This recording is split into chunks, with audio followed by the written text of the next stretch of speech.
Hi అండి అందరికీ welcome back to నందవరల్డ్. ఈరోజు అయితే ముద్దపప్పు కాంబినేషన్లో బెల్లం చారు ఎలా చేసుకోవాలో చూద్దాము. ఇది అన్నం తినని మారం చేసే పిల్లలు కూడా చాలా ఇష్టంగా తింటారు.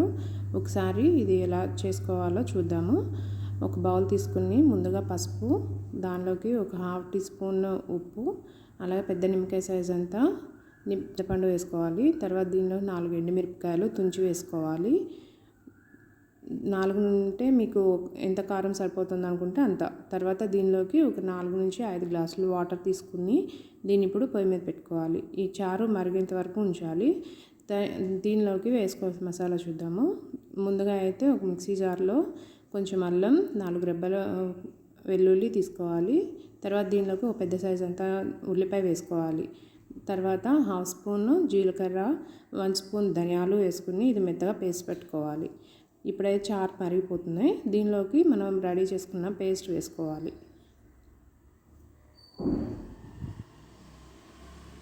పేస్ట్ వేసుకున్నాక ఒకసారి కలుపుకోవాలండి. ఇది కొంచెం మరిగిన తర్వాత దీనిలోకి ఒక 3 నుంచి 4 స్పూన్ల బెల్లం, మీ టేస్ట్కి తగ్గట్టుగా బెల్లం వేసుకోవాలి. ఇప్పుడు ఇంకోసారి కలుపుకుందాం.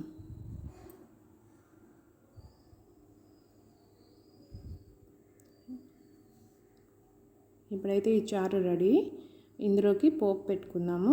పోపుకు కావాల్సింది ఒక గిన్నెలో 2 స్పూన్ల ఆయిల్, దీనిలోకి తాలింపు గింజలు, అలాగే దంచిన వెల్లుల్లి వేసుకోవాలి. తర్వాత దీనిలోకి కొంచెం కరివేపాకు. ఇవి 3 బాగా కాలిన తర్వాత చారులోకి వేసుకొని పోపు పెట్టేసుకోవడమే. అంతే, చాలా సింపుల్గా ఈజీగా బెల్లం చారు అయితే రెడీ అయిపోతుంది. దీని కాంబినేషన్ ముద్దపప్పు ఈ చారు కాంబినేషన్ చాలా బాగుంటుంది. అన్నం ముద్దని ఏడ్చే పిల్లలు కూడా చాలా ఇష్టంగా తింటారు. ఒకసారి ట్రై చేసి చూడండి. ఈ రెసిపీ కనుక మీకు నచ్చినట్లయితే please like, share, subscribe. Thanks for watching.